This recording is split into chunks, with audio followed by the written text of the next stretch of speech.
Mbappé devient-il l'atout majeur des Bleus? Vous avez un peu répondu à cette question. Mais oui, là, oui. C'est aussi l'histoire de ce match-là. Il en fait partie, en tout cas. Oui, mais je crois qu'aujourd'hui, c'est même celui qui s'affiche et qui s'affirme dans tous les contres. Au niveau de la vitesse, il a été extraordinaire.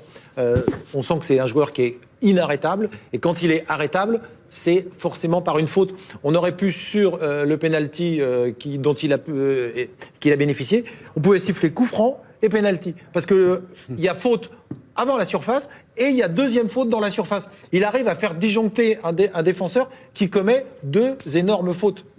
Il a été contrôlé d'ailleurs en excès de vitesse, avec une pointe à 37 km/h. Voilà. Ouais. Non, mais quand on voit un Mbappé aussi clair dans ce jeu, aussi limpide, aussi simple, aussi intuitif, il n'y a aucun souci.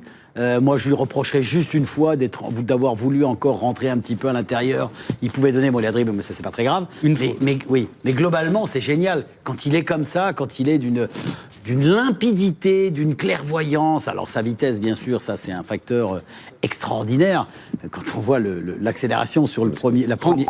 37 km/h, Bolt en finale du 100 mètres au jeu, c'est 45 km/h. Ouais, non, mais pour vous donner un ordre d'idée de la rapidité de joueur. Et il est au top, c'est une arme...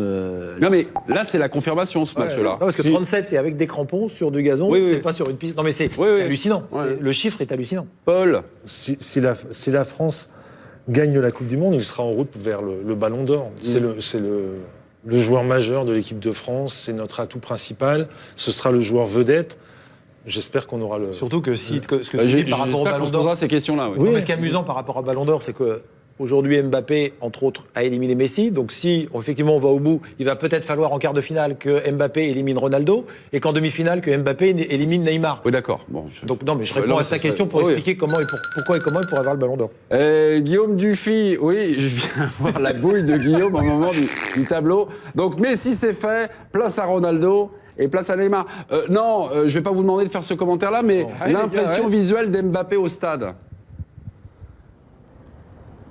Une impression vraiment exceptionnelle. Je me souviens d'un papier d'un entraîneur d'athlétisme, Guy Ontanon, il y a quelques mois dans Le Parisien.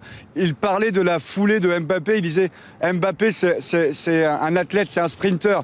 Et là, effectivement, il a dégagé une puissance, une vélocité incroyable. Alors, je me demande encore comment les Argentins ont pu défendre de manière aussi stupide, entre guillemets, en jouant aussi haut, en oubliant peut-être que Mbappé avait cette pointe de vitesse. Il s'est régalé, très franchement, c'est impressionnant. Après, effectivement, comme il a beaucoup donné offensivement, mais aussi il n'a pas rechigné à faire des efforts défensifs, sur les 20 dernières minutes, il a un peu disparu de la circulation, même s'il après il a été remplacé par Fekir.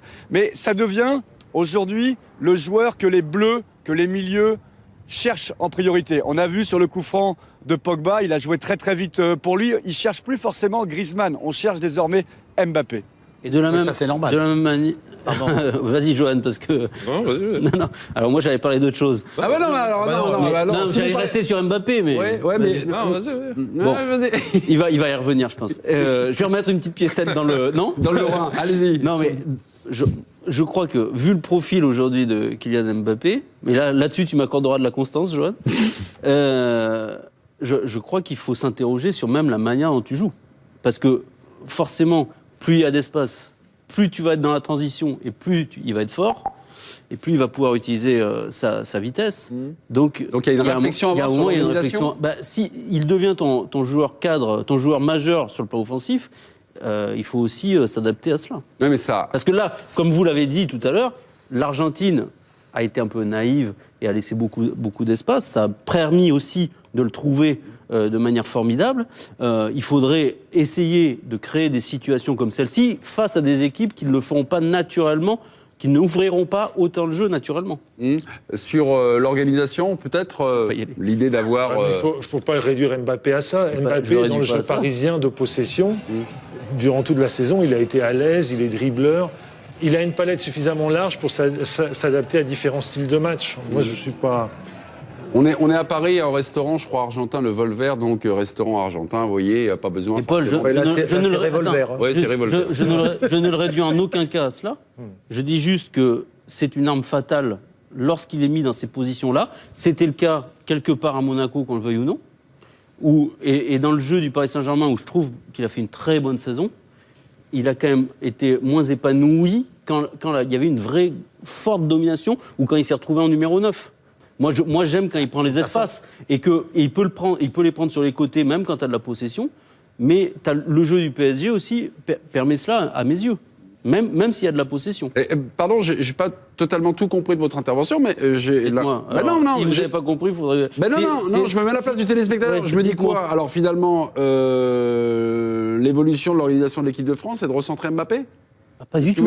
Ah non, mais j'ai cru ça. Moi, j'avais compris ça. Non, il le fera un jour. D'accord. Surtout pas. D'accord. Moi, je dis juste, pour répondre à Paul, que même au Paris Saint-Germain, il arrive à prendre de l'espace, d'une manière ou d'une autre. Souvent à travers un premier dribble, souvent en se retournant de manière très rapide avec un extérieur du pied. Et donc, je pense que c'est possible aussi. Mais c'est capital à mes yeux qu'on arrive à trouver des solutions où il aura de l'espace.